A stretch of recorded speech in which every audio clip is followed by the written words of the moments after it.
तो हमारे पास जो ट्राइएक्सियल बॉडी बनाने के लिए जो मोल्ड की ज़रूरत पड़ती है, उसके लिए जो सबसे अच्छा मटेरियल होता है वो होता है plaster of Paris. Plaster of Paris में जो है बहुत सारे एक्सीलेंट प्रॉपर्टीज पाए जाते हैं, जिसके कारण ही इसका यूज हम लोग मोल्ड बनाने के लिए करते हैं। सबसे पहला प्रॉपर्टीज तो ये है कि ये प्लास्टर ऑफ पेरिस जो है ह्यूज क्वांटिटी में अवेलेबल है, साथ ही साथ ये बहुत सस्ता भी होता है। इसका प्राइस जो होता है बहुत सस्ता होता है, इकोनॉमी प्राइस बहुत सस्ता होता है। और इसको जो बनाने में, प्लास्टर ऑफ पेरिस को बनाने में बहुत मतलब बहुत टफ नहीं है, बहुत कठिन नहीं, बहुत आसानी से हम लोग प्लास्टर ऑफ पेरिस को बना सकते हैं।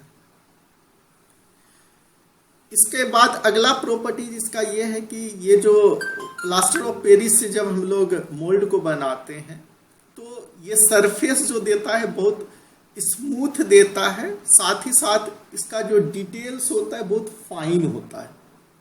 सरफेस जितना फाइन डिटेल्स होगा और जितना फाइन सरफेस होगा किसी मोल्ड का, तो हमें जो कास्टिंग के बाद बॉडी मिलेगा उसका भी सरफेस उतना स्मूथ और उतना फाइन डिटेल्स के साथ मिलेगा।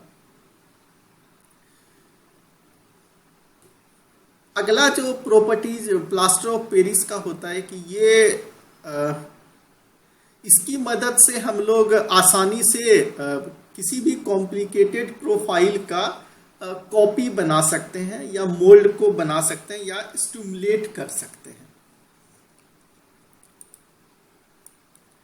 प्लास्टर ऑफ मेन फंक्शन जो हमारा होता है मोल्ड का मेन फंक्शन जो होता है कि ये वाटर को एब्जॉर्ब करे स्लिप से। जो हम लोग क्ले क्वार्ट्ज फेलिस्पार का स्लिप बनाए हैं, उस स्लिप से वाटर को एब्जॉर्ब करे या वाटर को एक्सट्रैक्ट करे, जिससे कि हमें सॉलिड बॉडी मिले।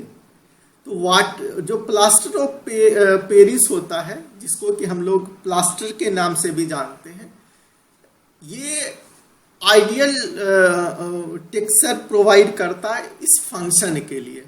हमारा मोल्ड का जो फंक्शन था वो था क्ले बेस्ड स्लिप से वाटर को एक्सट्रैक्ट करना।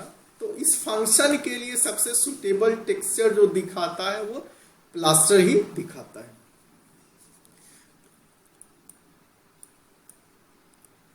तो अब ये प्लास्टर ऑफ पेरिस होता क्या है उसको हम लोग जानते हैं कि प्लास्टर ऑफ पेरिस जो है इसको हम लोग जिप्सम, जिसका कि केमिकल फॉर्मूला CaSO4.2H2O होता है, इससे बनाते हैं। और पोट्री इंडस्ट्री में जिस प्लास्टर ऑफ पेरिस का यूज करते हैं उसका जो क्वालिटी होता है क्योंकि ये जो जिप्सम है ये रॉक के फॉर्म में पाया जाता है, वो हाई क्वालिटी का रॉक का हम लोग यूज करते हैं, जिसके की क्वालिटी जिसका अच्छा हो। क्योंकि जो बॉडी हम लोग बनाते हैं उसका जो मोल्ड होना चाहिए अच्छे क्वालिटी का होना चाहिए। यदि अच्छा क्वालिटी का मोल्ड नहीं होगा तो हमें उससे बॉडी भी अच्छे क्वालिटी का नहीं मिलेगा।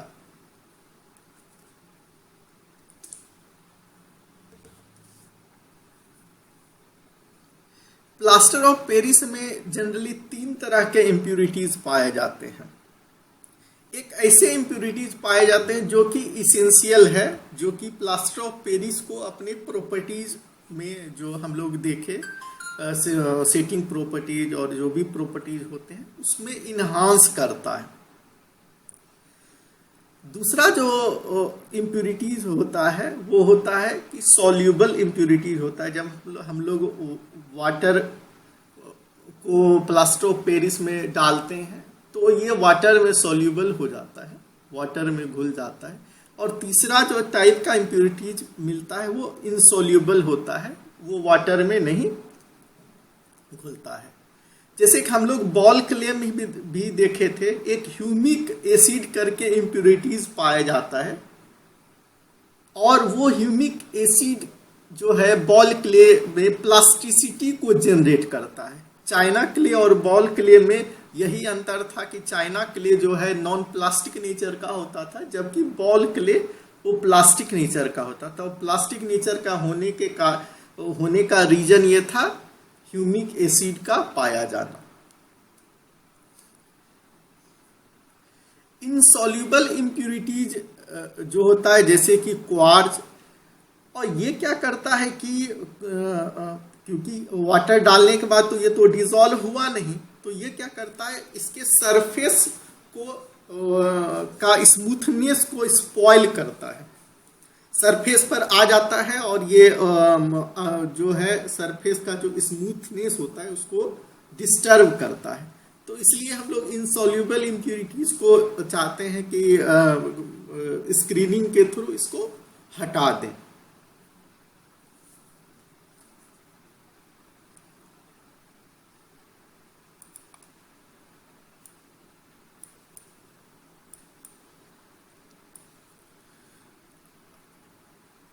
हम लोग क्या करते हैं कि जो जिप्सम हमें नेचर में मिलता है उसको क्रशिंग करते हैं। क्रशिंग करने के बाद क्रशिंग के दौरान जो है ये कुछ हीटअप हो जाता है, क्योंकि जब क्रशिंग करते हैं बॉल मिलिंग में या क्रशर के अंदर तो हम लोग जानते हैं कि वहाँ फोर्स अप्लाई होता है और फोर्स अप्लाई के कारण ये हीट कर जाता है। जब हम लोग क्रशिंग के बाद बेसिकली जिप्सम से प्लास्टर ऑफ पेरिस बनाने के लिए हम लोग इसको क्या करते हैं, हीट करते हैं अबाउट 150 डिग्री सेंटीग्रेड पर। 150 डिग्री सेंटीग्रेड पर जब हीट करते हैं तो वो जिप्सम में जो कंबाइंड वाटर होता है ये इससे बाहर निकल जाता है और बाहर निकल करके जो फाइनल प्रोडक्ट हमें मिलता है वो हेमीहाइड्रेट मिलता है।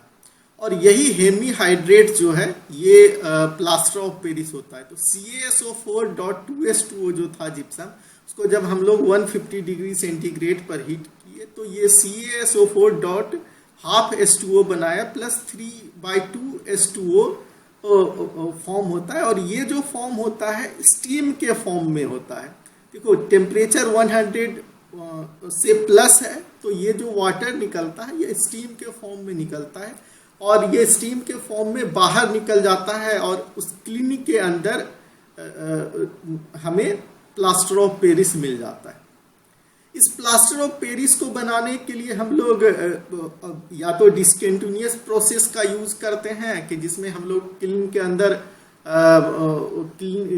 के अंदर जो है जिप्सम को डाल देते हैं, फिर उसको क्लोज कर देते हैं, फिर उसको हीटअप करते हैं। हीटअप होने के बाद जब कन्वर्ट हो जाता है ये प्लास्टर ऑफ पेरिस में तो फिर हम लोग उसको बाहर निकाल देते हैं। तो इस तरीके से एक डिस्कंटिन्यूअस प्रोसेस होता है।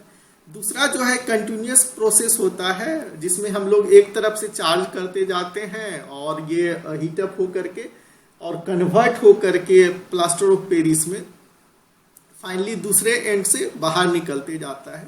और इस प्रोसेस में हम लोग रोटरी क्लीन का यूज करते हैं। और जो क्लीन के बाद हमें प्रोडक्ट निकलता है इसको हम लोग ग्राइंड कर लेते हैं और ग्राइंड करने के बाद हमारा फाइनल प्लास्टर ऑफ पेरिस मिल जाता है।